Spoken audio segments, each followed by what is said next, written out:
computadora.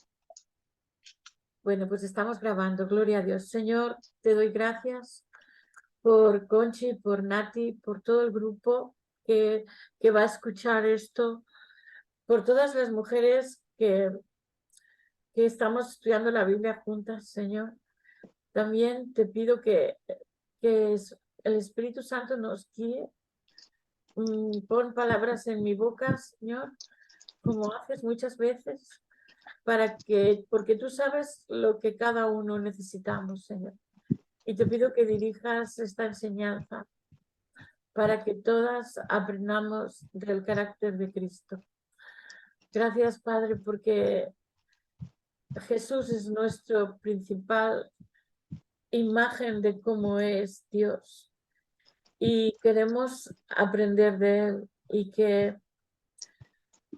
y aprender de la cultura que Cristo vino a traer, el reino, los principios del reino que Cristo vino a traer. Señor, ayúdanos a vivir en esos principios, en el poderoso nombre de Jesús te lo pedimos, y te pedimos que quites nuestras vendas, nuestras cadenas y atamos todo espíritu de orgullo, Señor, que no nos deje, incluso de nosotros mismos, Señor, que no nos deje ver más allá de lo que Cristo quiere mostrarnos. Padre, me humillo delante de ti y te pido ayuda para todas nosotras en el nombre de Jesús. Amén. Amén, gloria a Dios. Pues voy a compartir pantalla. A ver, por aquí. Es esta. Vamos a ver. La humildad es uno de los principios del reino de Dios y es contrario al reino del mundo. El mundo, cuando la Biblia dice que se fundó el mundo se fundó en el momento del pecado de Adán y Eva. Cuando Adán y Eva caen bajo el gobierno del diablo, allí es la fundación del mundo. El mundo no es la tierra. Cuando Dios crea la creación de la tierra es una cosa, pero la fundación del mundo, el que gobierna el mundo es el diablo. Entonces, quería diferenciar esto porque hay dos reinos, el reino de la luz, que es Cristo, y todos los principios del reino de la luz, y el reino del mundo, que está bajo el maligno, que es todo lo contrario. Entonces, ayuda mucho tener claro estos dos reinos opuestos que funcionan diferente. Entonces, como nosotros, como dice Jesús, estamos en el mundo, pero no somos del mundo, ayuda a ver cuando estamos actuando bajo los principios de Cristo o cuando pues la carne sale en nosotros y actuamos bajo la influencia de nuestra vieja naturaleza que estaba controlada por el sistema de este mundo. Entonces, aunque en Cristo somos nuevas criaturas, el orgullo, que es lo contrario de la humildad y que es lo que hizo pecar al diablo, o sea, él era el ángel más maravilloso de todos, tanto que su traje era lleno de piedras preciosas, como dice en Ezequiel 28, y él se envaneció, era súper admirado, recibía toda la admiración de los ángeles porque era el ángel más esplendoroso y era un arcángel. Entonces, bueno, lo que hizo pecar al diablo es querer ser como Dios, que es el mismo pecado por el cual tentó a Adán y Eva. La importancia no era... El pecado de Adán y Eva no fue la glotonería de querer probar la única pieza del jardín del Edén que no podían comer. No. El pecado fue el orgullo. Por eso muchas personas piensan que era glotonería y que pues, Dios es injusto porque porque no, el pecado de Adán y Eva era el querer ser como Dios, porque la serpiente le dice, pues Dios no quiere que comas esto porque cuando lo comas tus ojos se van a abrir y vas a conocer el bien y el mal y vas a ser como Dios. Eso era una verdad a medias, muy mentira, porque nunca iban a ser como Dios.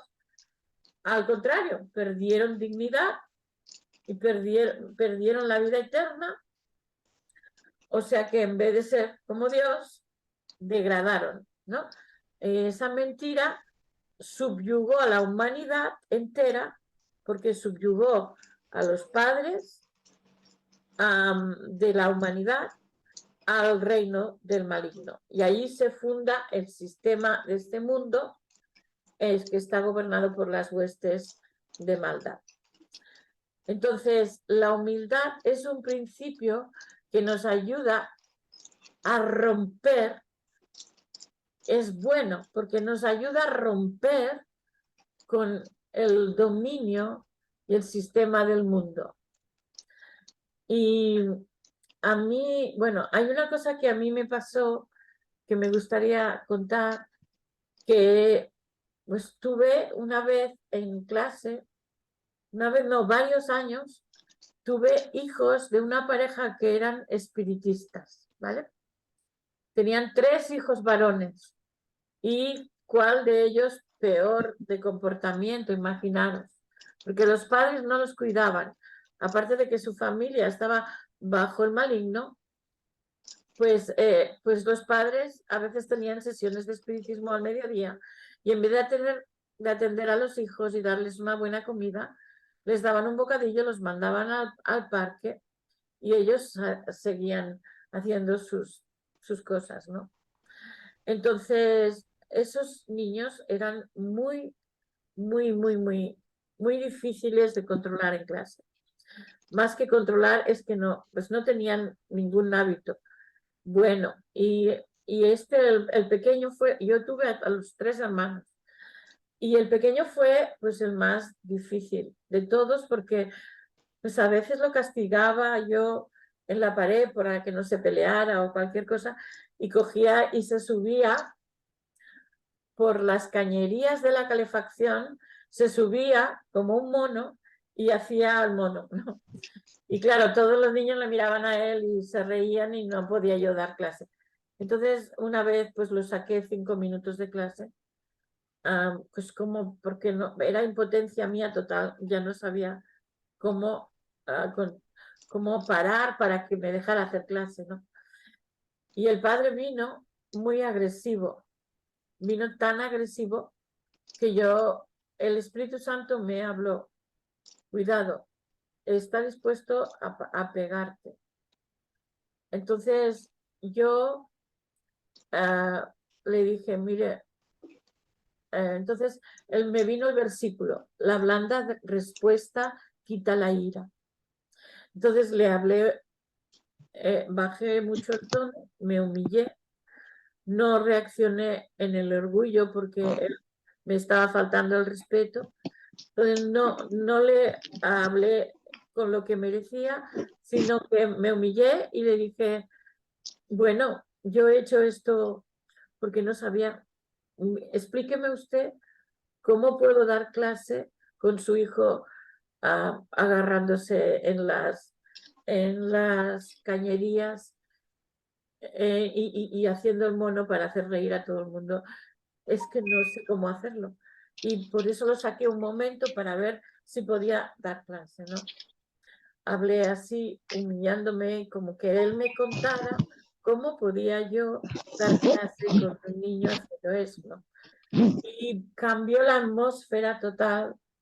Él ya no nada, lo desarmé con la humildad, ¿no? Y es, es una forma de, no solo con la humildad, con la gratitud, con el perdón. Hay muchos principios del reino que desarman el sistema del maligno. Entonces, esta es la cultura de Jesús.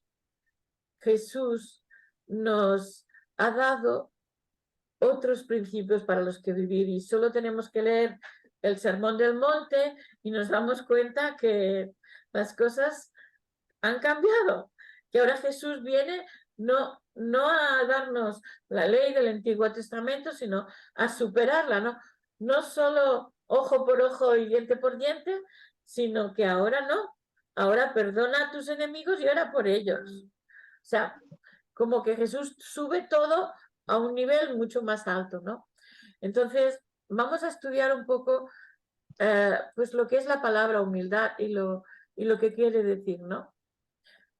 En principio, estamos en Santiago 4:10, dice, humillaos delante del Señor y Él os exaltará. Esto es un principio de la Biblia. Él exalta a los humildes y resiste a los soberbios. Entonces no podemos ir, aunque a veces contesta a las personas del mundo que claman a Él y tienen soberbia, ¿no? Porque yo he escuchado testimonios de gente que ha dicho, pues si existes, dime, no sé, y Dios les ha contestado por amor, pero cuando ya somos pueblo, no tenemos derecho de hablarle a Dios con orgullo, ¿no? Dios no se merece nuestro orgullo ni nuestro enojo, aunque a veces podemos llegar a estar enojados o a no entender, ¿no? A no entender por qué Dios nos hace pasar por cosas que no imaginábamos que iban a pasar, ¿no? Entonces, bueno, voy a leer todo el versículo, dice, hermanos, y esto tiene que ver con la humildad. Primero empieza, humillaos delante del Señor y Él os exaltará, pero luego dice, hermanos, no murmuréis los unos de los otros.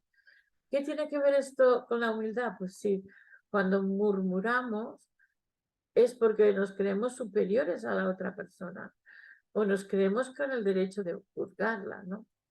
El que murmura del hermano y juzga a su hermano, murmura de la ley y juzga la ley.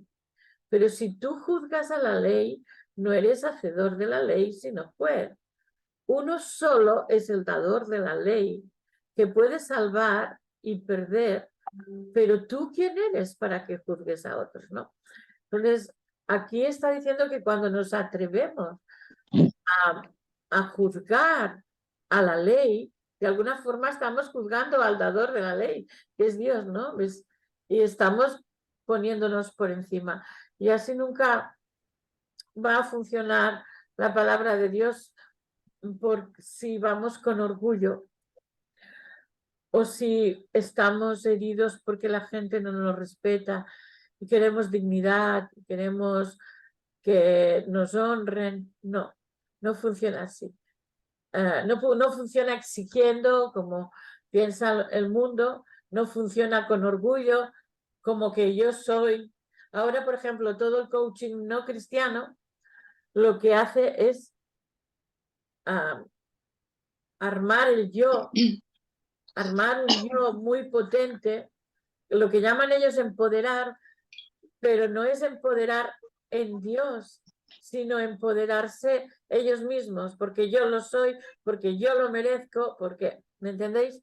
Y el reino Es que es la nueva era. eso es sí. Y todo lo del coaching los principios del coaching no cristiano están basados en eso, en la nueva era, en el gran yo, en el yo soy también, o sea, que somos pequeños yo sois, ¿no? Y bueno, estudié la palabra humus, que es la palabra en latín, para ver el origen de la palabra humildad, porque sabes que el español viene del latín, ¿no? Entonces, fijaos que me sorprendió porque de la palabra humus se deriva la palabra humilde, humildad, hombre y humano. Bueno, también otras como que no tienen relación, ¿no? Pero a mí estas cuatro que he puesto en negrita se me pusieron muy fuerte, ¿no? O sea, de lo que es el humus vienen la palabra hombre humano, humilde y humildad. Entonces, vamos a ver qué es el humus, ¿no? Y fijaos que el humus es la descomposición de la materia orgánica. Bueno, aquí lo puse más. Descomposición de materia orgánica que ya ha muerto, ¿vale? Entonces, en realidad, cuando Dios hace a Adán, yo no imagino a Dios escarbando para sacar tierra de abajo de todo, sino que dice que la tierra en el Edén había como una brisa o como una humedad que hacía que la tierra fuera fértil y no necesitara regarse. Por tanto, la tierra de encima con la que hizo el hombre, el Señor, era humus, era descompuesto como las hojas en el suelo de los bosques, ¿no? Se descomponen y tienen los nutrientes esenciales más importantes. El humus es una forma estable de materia orgánica. O sea, es que esa materia orgánica ya se ha descompuesto, ya está como la tierra, ya se ha mezclado con la tierra y esta materia orgánica muerta contiene todos esos nutrientes que aquí, bueno, puse nitrógeno, fósforo y potasio, es lo que dice la definición de humus, ¿vale? Esto está copiado del diccionario, que son grandes nutrientes para esto. ¿Qué nos habla esto a nosotros? A mí me habla de este versículo que no lo he puesto, pero está en Gálatas 2:20, lo voy a leer ahora. Me habla muy fuerte de: con Cristo estoy juntamente crucificado y ya no vivo yo, mas vive Cristo en mí. Y lo que ahora vivo en la carne, lo vivo en la fe del Hijo de Dios, el cual me amó y se entregó a sí mismo por mí. Entonces, fijaos que aquí Pablo está diciendo, aunque Pablo tenía muchas cosas para tener orgullo, o sea, él tenía muchas razones para estar orgulloso, porque era de una tribu, era fariseo, no sé si de la tribu de Benjamín, ahora no recuerdo, pero de una tribu fiel, era fariseo, gente muy celosa de la ley. Él tenía, bueno, lo dice, hay un capítulo entero que Pablo se defiende diciendo: yo tengo muchas cosas por las que tener orgullo, pero todo esto lo tengo por pérdida para ganar a Cristo. Porque a Cristo no le podemos decir: es que yo tengo un doctorado, o es que yo me licencié en teología. No, esto no sirve. No sirve nada, los títulos no sirven, no podemos ir a Dios. Es que yo hice esto. Ni siquiera, yo estaba leyendo Ezequiel, ni siquiera sirve hoy, esta semana he estado leyendo en Ezequiel, que dice: el justo no se salvará si pecare por las cosas buenas del pasado. Es fuerte, pero es así. Necesitamos arrepentimiento. El arrepentimiento es lo que nos abre la puerta del cielo, pero sin humildad no hay arrepentimiento. Sin humildad no hay perdón. Si nosotros no nos humillamos, no podemos perdonar. Perdonar necesita el ingrediente de la humildad. Y pedir perdón necesita el ingrediente de la humildad. Y las dos cosas son hiper importantes para que podamos ser salvos, ¿no? Y hay un proceso del humus, ¿no? El proceso de humificación puede llevar varios años.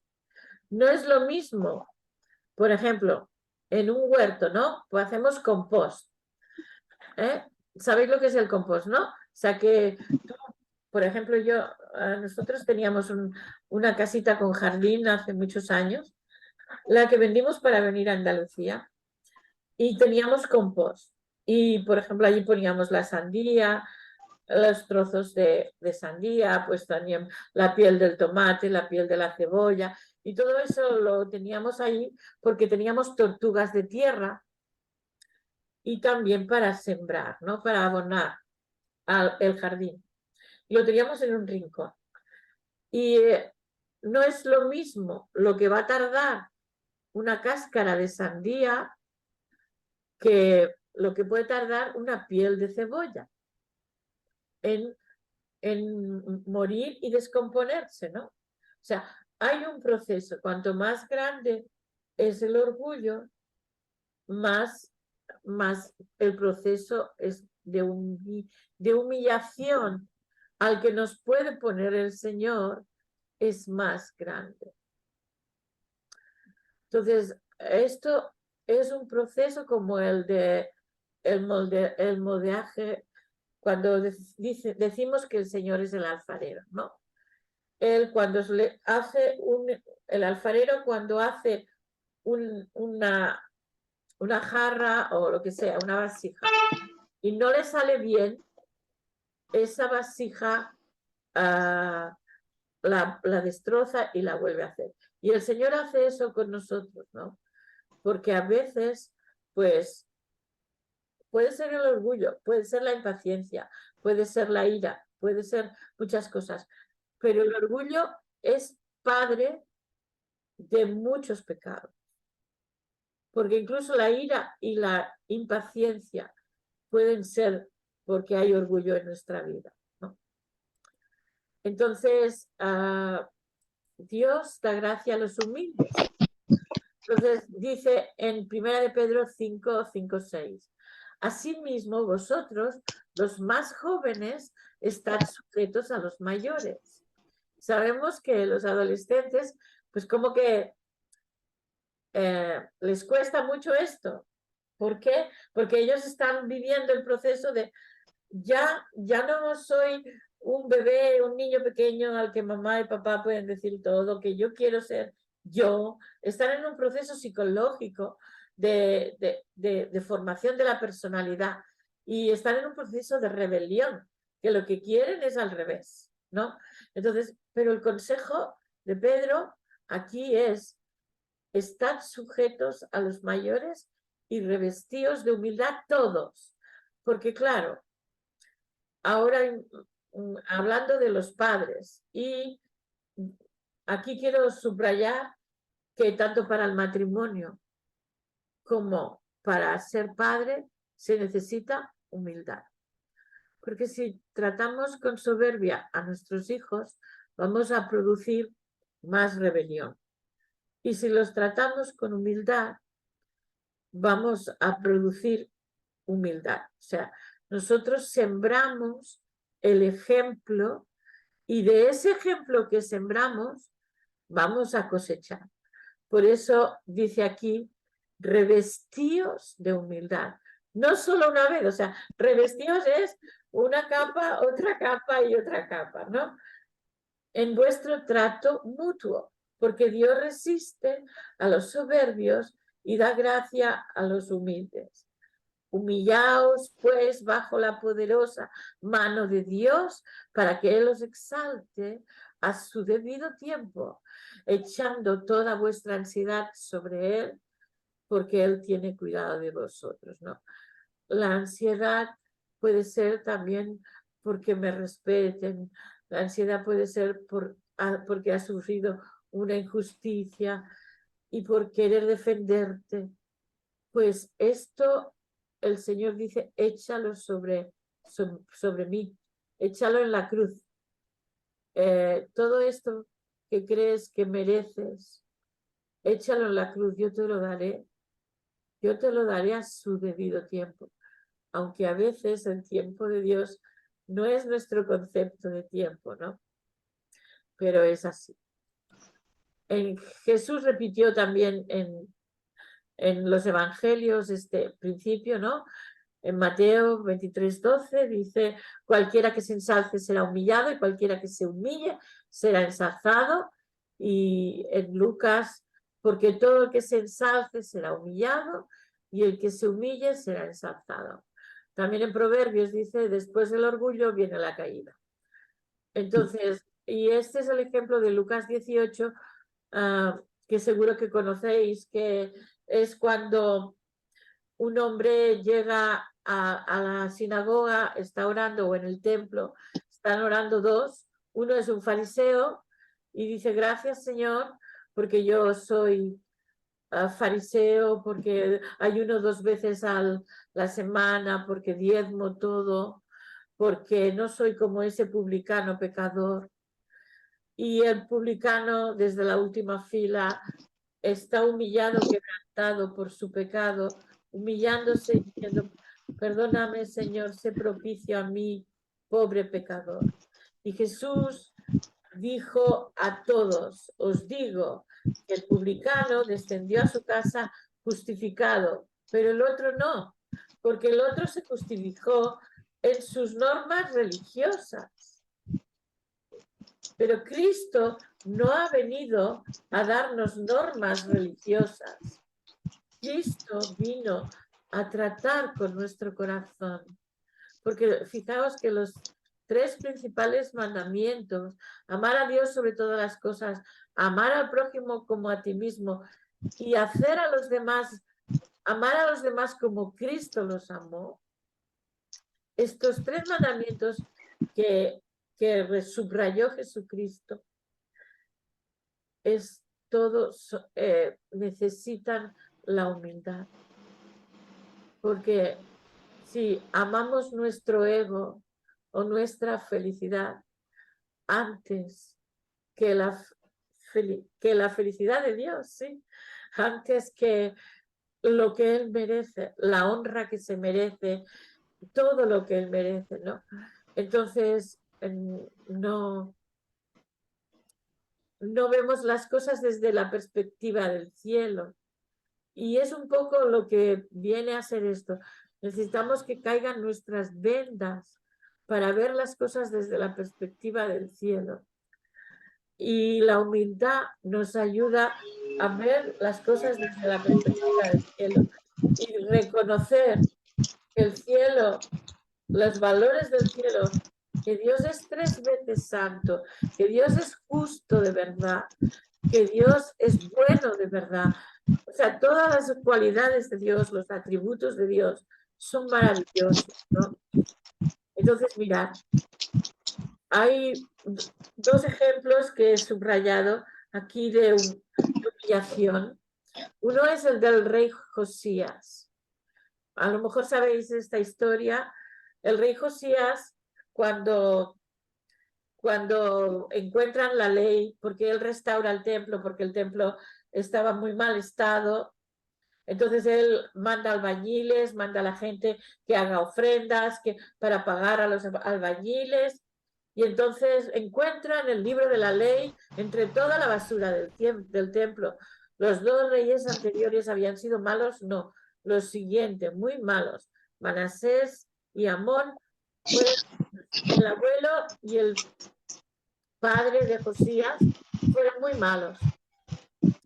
Y metieron ídolos, había mucha basura en el templo santo de Dios, pero encontraron el libro de la ley, lo leyeron, y Josías, mirad, cuando lo leyó, mirad, eso es lo que le dice la profeta, una profeta que consultaron, porque cuando él entendió la ley, vio que venía juicio allí a la tierra, ¿no? Al reino de Judá. Y la profeta le dice esto, porque se enterneció tu corazón. A mí me encanta esta palabra. La ternura es súper importante. La ternura es un don de Dios. Dios tiene un corazón tierno. Y el corazón de Josías se enterneció cuando leyó la palabra. No se envaneció, se enterneció tu corazón y te humillaste delante del Señor. Cuando oíste lo que hablé contra este lugar, porque la palabra ponía que si a la gente pecara vendrían castigos, ¿no? Sabemos lo que pone la palabra porque está en los libros de la ley y ellos leyeron los libros de Moisés, ¿no? Y los profetas. Eso era lo que tenían en el tiempo de Josías. Entonces, dice, cuando oíste lo que hablé contra este lugar y contra sus habitantes, que vendría a ser desolación y maldición, y has rasgado tus vestidos y has llorado delante de mí, ciertamente te he oído, declara el Señor. Esto pasó en el reinado de Josías, ¿no? O sea, Dios escucha a Josías por su humildad. Él rasgó sus vestidos, lloró, se enterneció su corazón en vez de endurecerse como hacían los reyes malos, ¿no? Cuando leemos el libro de los reyes en la Biblia, ¿no? Y el libro de Crónicas, vemos los reyes malos como endurecen el corazón delante de las palabras proféticas. Cuando Jeremías habla, los reyes que son los hijos de Josías se endurecieron y hicieron mal, ¿no? Pero Josías se humilló.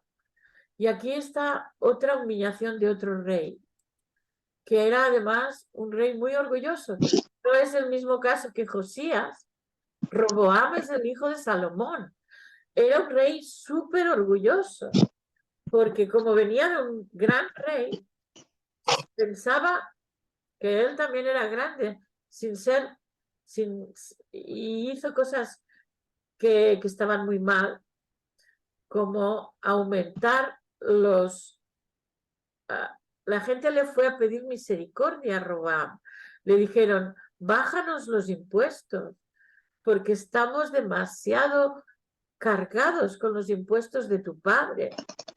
Y Roboam, en vez de bajar los impuestos, los subió y no escuchó el clamor del pueblo, ni tampoco escuchó los consejeros ancianos, solo escuchó a los jóvenes. Sabemos que, pues eso, que los jóvenes están en proceso del yo, y que ese proceso les hace a veces estar ciegos con orgullo. Entonces, fíjate lo que le pasa a Roboam, que viene un ejército de Sisac contra él. Entonces viene el profeta Semaías a Roboam y a los príncipes de Judá, que están reunidos en Jerusalén, hechos polvo porque tienen un gran ejército que los está amenazando. Y este profeta, Semaías, les dice, así ha dicho Jehová, vosotros me habéis dejado y yo también os he dejado en manos de Sisac. O sea, no cumplís mis mandamientos, hacéis lo que os da la gana, pues yo también os dejo, les dijo el Señor. Y los príncipes de Israel y el rey se humillaron y dijeron, justo es Jehová. Fíjate, reconocieron su culpa. Estos no rasgaron sus vestidos, no pidieron perdón, no pidieron misericordia, no se arrodillaron a clamar a Dios, pero reconocieron su pecado y que Jehová era justo.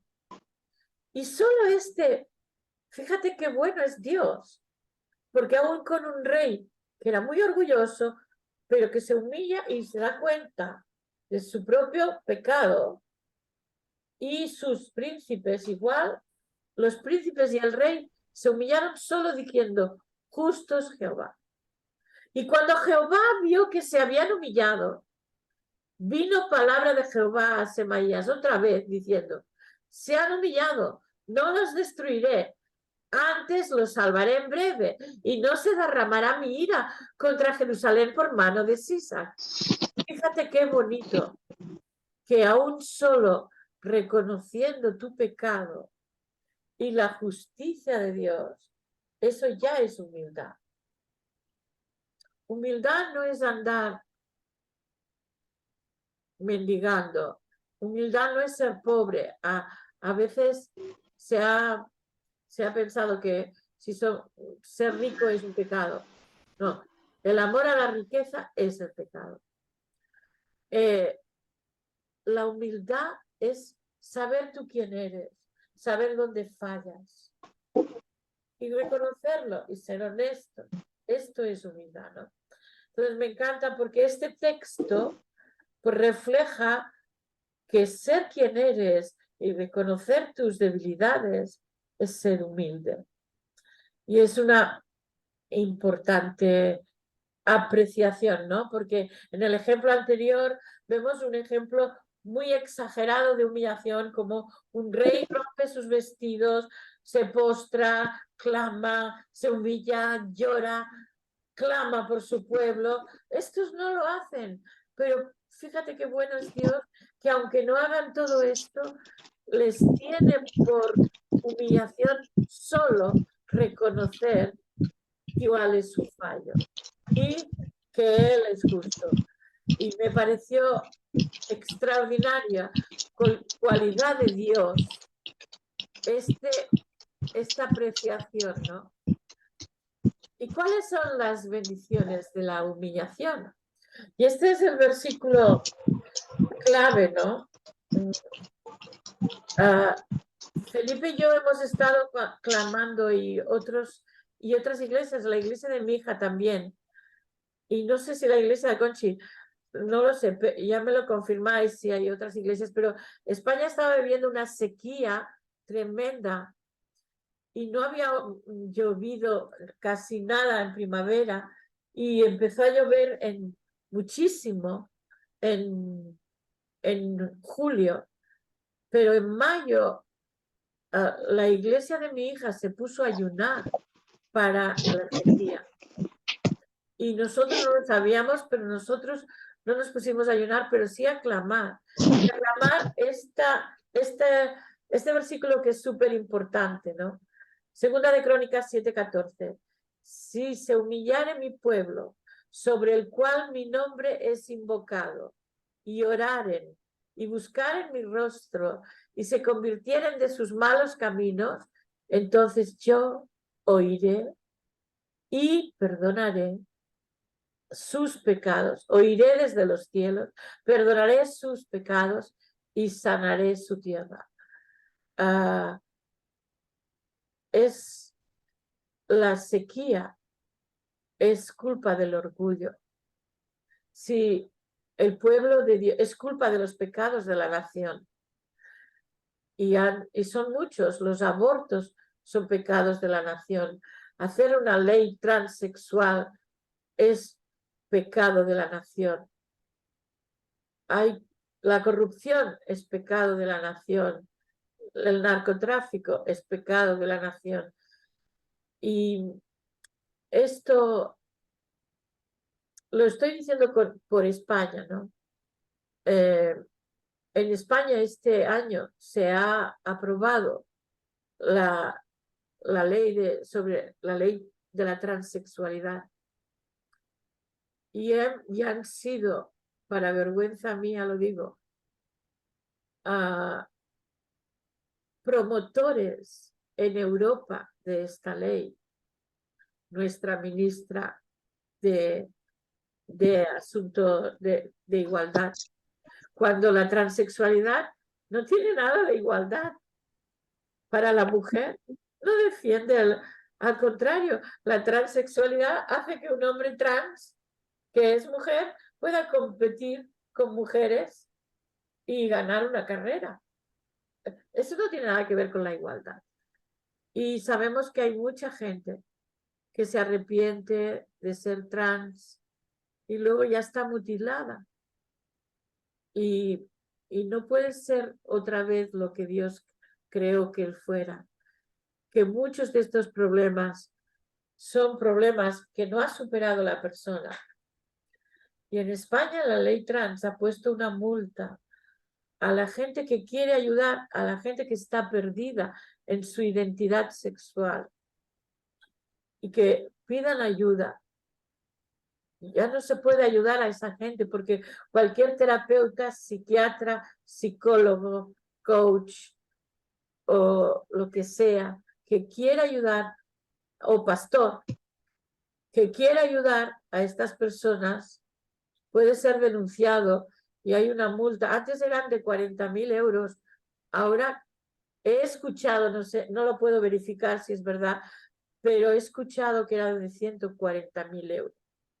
Nadie puede pagar eso, ¿no? O sea, se está haciendo un crimen diciéndole a los niños que puedes escoger el sexo que tú quieres. Yo he vivido eso en la escuela, he pasado por el patio y he escuchado a un niño diciendo, yo soy un niño de 7 años, diciendo, soy una niña dentro de un niño. Y una niña contestándole, y yo soy un niño dentro de una niña. Y yo sé que en el caso de estos niños, ¿no?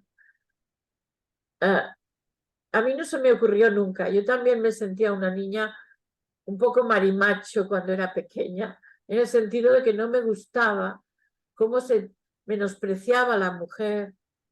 Yo era me ofendía mucho cómo se tratara mal a la mujer, cuando se abusaba de la mujer. Yo me ofendía mucho por los pecados contra la mujer, ¿no? Y yo podía ver, si hubiera nacido aquí, me hubieran dicho cosas de estas, porque yo no era una Barbie, no vestía como una Barbie. Mi pobre mamá luchaba conmigo porque no era bastante presumida y ella quería que yo fuera más presumida y no estaba cumpliendo con los estándares de una chica. Pero nunca se me ocurrió en la mente pensar que yo no era una chica. Porque no estaba, hace 60 años, esto no estaba en el mundo, estas ideas. Pero ahora, pues, cualquier persona que esté en desacuerdo, por ejemplo, he escuchado decir a mi sobrino, el hijo de mi hermana, que tiene un gran corazón, que se avergüenza de ser hombre. Se avergüenza de ser hombre por cómo se trata, por cómo algunos hombres tratan a las mujeres.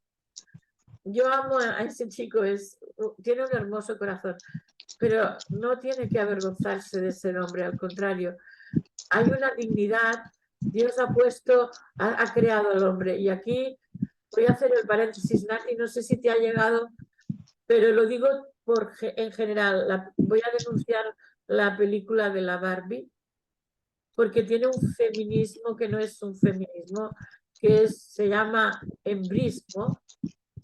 La película que se está haciendo en los cines de la Barbie dice cosas como, yo no necesito a un hombre para nada, los hombres no sirven para nada. No hace falta, es una película antifamilia, antivalores cristianos, es una película que exalta a la mujer, que humilla al hombre, y eso está sembrando lo que quiere la Agenda 2030, que es que la familia se acabe. Todo esto se le ha dado mucho bombo a la homosexualidad, se le ha dado mucho bombo a la libertad de cambiar de sexo, se le ha dado mucho bombo a todo esto, porque lo que se va es en contra de la natalidad.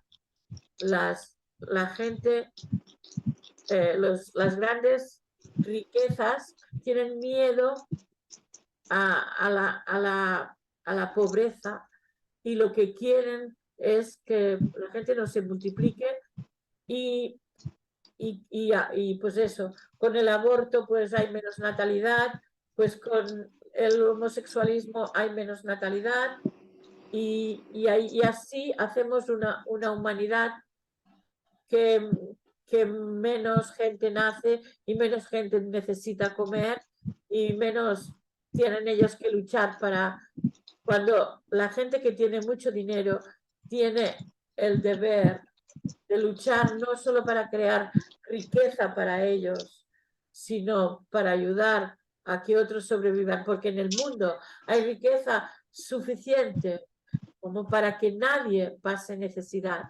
Pero el problema es que hay gente avariciosa que quiere las cosas todo para sí mismo, ¿no? Entonces, bueno, aquí en el versículo 14 quiero remarcar las 5 cosas que tenemos que hacer para que nuestro Dios nos oiga, perdone y sane nuestra tierra. Yo quiero decir, el presidente de España no se va a arrepentir por las leyes injustas que han aprobado, injustas ante los ojos de Dios, pero Dios no pide aquí que los presidentes se humillen. Aquí está diciendo, si se humillare mi pueblo. Y aquí hay un llamamiento a que el pueblo ore como Nehemías y como Daniel.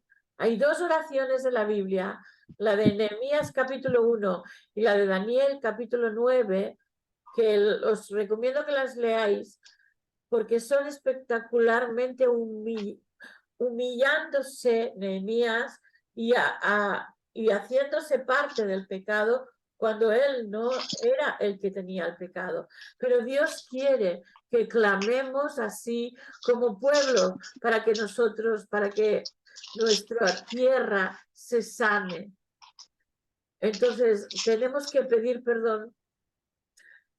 Pues España tiene que pedir perdón, pero los españoles no, el pueblo español cristiano es el que tiene que humillarse, y si no lo hace el pueblo entero, tenemos que empezar nosotros y decir, Señor, perdona por los pecados de España contra Latinoamérica, perdona por los pecados de España contra los judíos, perdona por los pecados de España contra los protestantes que empezaban a despertar. Perdona por la idolatría. Perdona porque España fue muy fuerte en la Inquisición. Fue un brazo opresor terrible en la Inquisición y hubo mucha sangre derramada de gente de Dios. Y así tenemos que pedir perdón para que el Señor pueda sanar nuestra tierra. Esto es un clamor que hay dentro del corazón, ¿no? Y bueno, no lo tengo aquí, pero lo voy a buscar en Daniel 9, ¿no? Os voy a leer Daniel 9, cuando Daniel se humilla. Mirad, voy a leer la oración porque es un ejemplo. Volví mi rostro a Dios el Señor, buscándole en oración y ruego, en ayuno, cilicio y ceniza.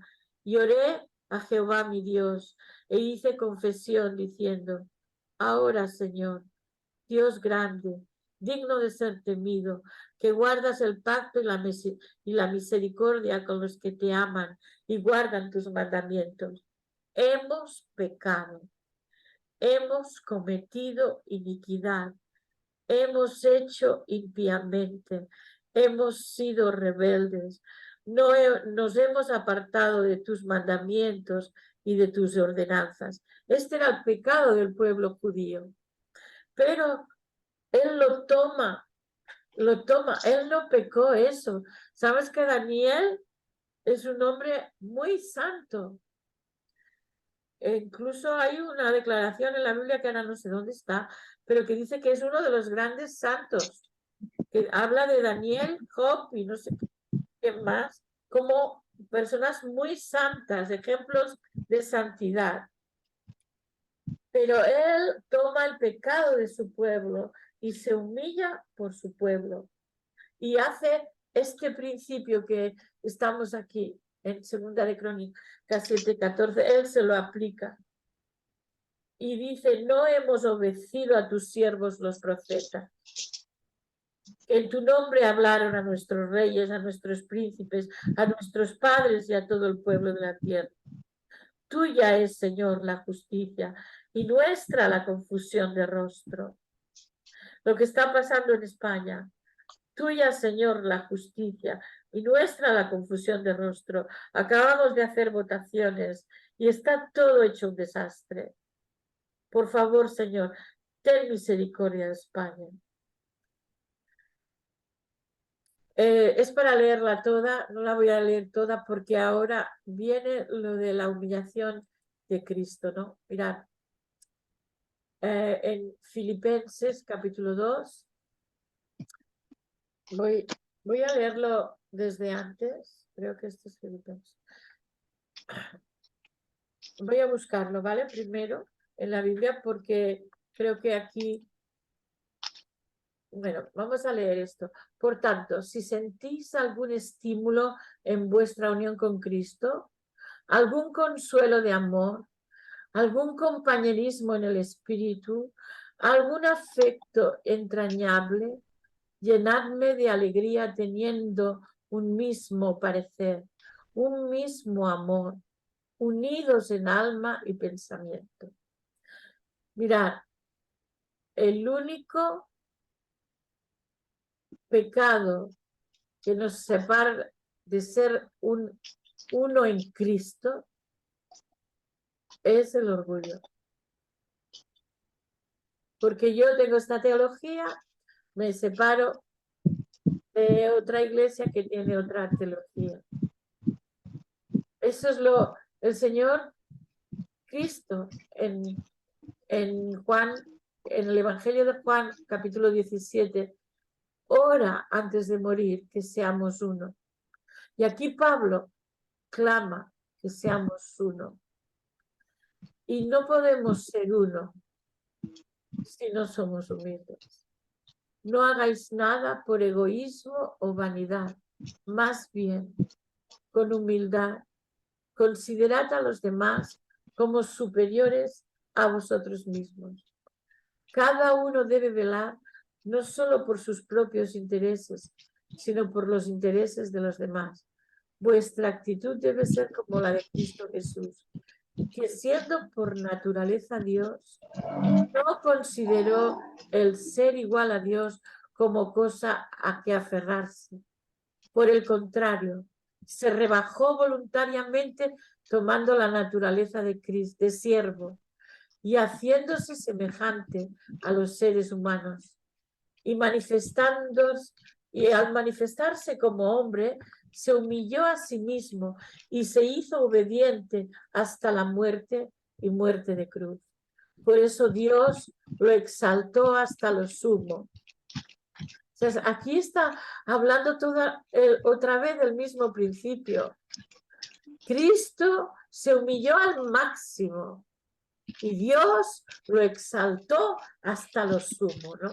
Y le otorgó nombre que está por sobre todo nombre, para que ante el nombre de Jesús se doble toda rodilla y toda lengua confiese que Él...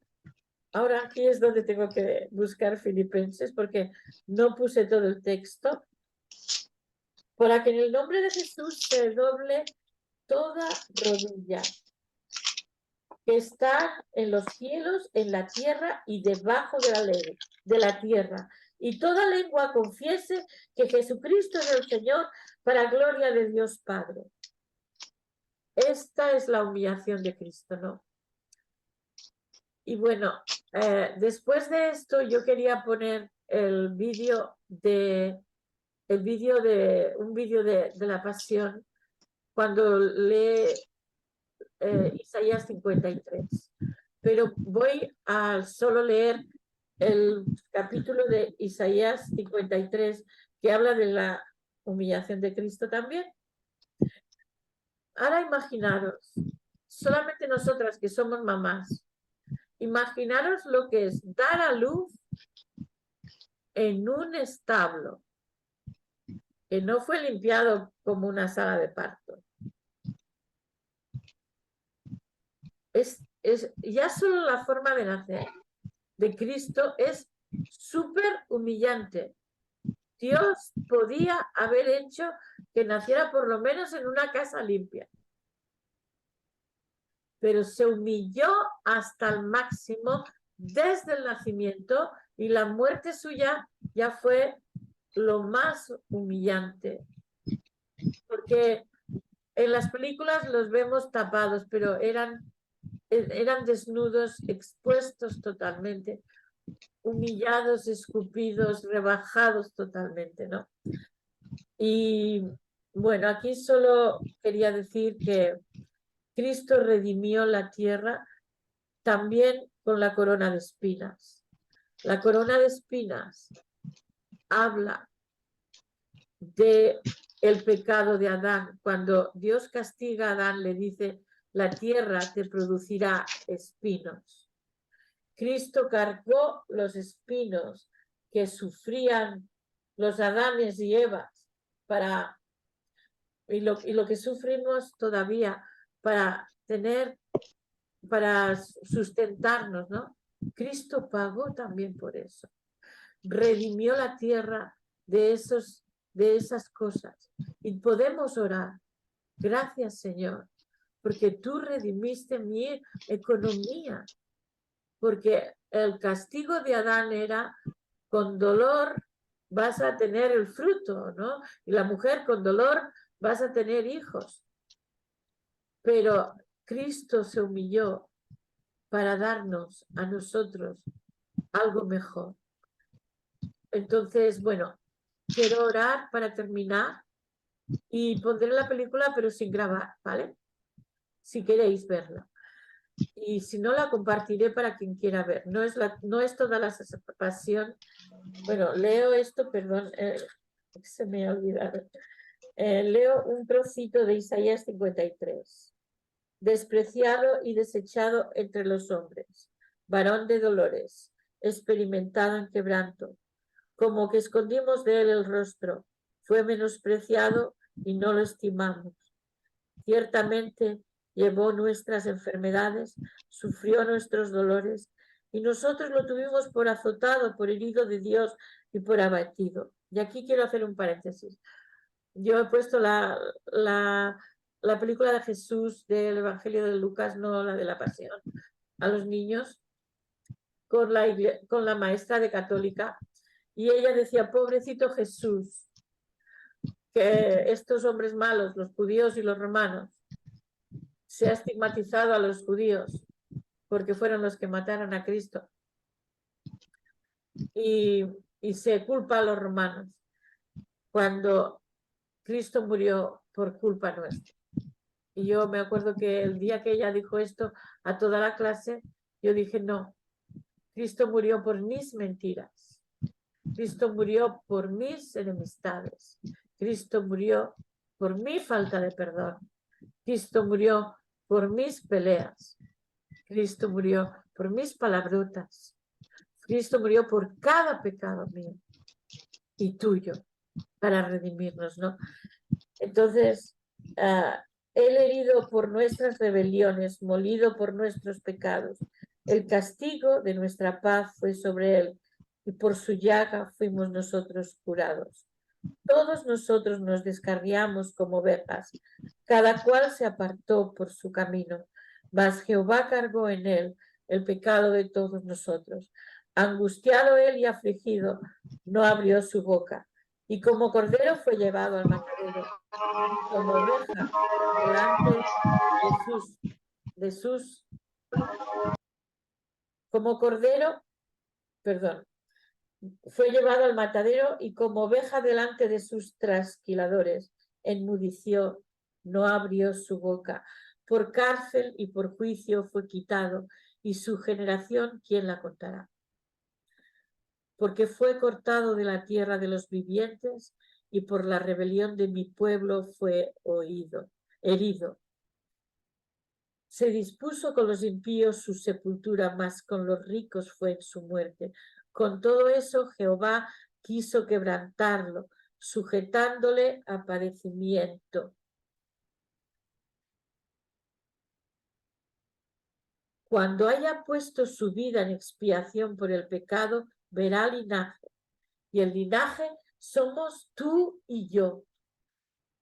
Nosotros somos el gozo puesto delante de Cristo. Cristo sabía que nosotros nos íbamos a arrepentir. Y por ese gozo, Él fue humillado. Así que nos amó tanto como para sufrir toda esa humillación. El Rey de Gloria, el Rey de Reyes, el Señor de Señores, el Creador y Señor del universo. Voy a orar. Gracias, Señor, por tu gran humillación, Padre. Gracias porque tú no pides nada que no nos hayas dado. Ejemplo. Y ayúdanos a ser humildes porque tus principios desarman al enemigo. Cuando nosotros somos obedientes, desarmamos toda artimaña de Satanás contra nosotros. Y además, cuando nosotros te agradamos, tú nos levantas, tú nos das la respuesta a nuestras oraciones, tú nos exaltas en el momento si nosotros nos humillamos. Señor, ayúdanos a tener este principio siempre y líbranos, Padre, de que no crezca ninguna semilla de orgullo en nuestras vidas, Padre. Te lo pido en el nombre de Jesús. Amén, amén y amén. Gloria a Dios.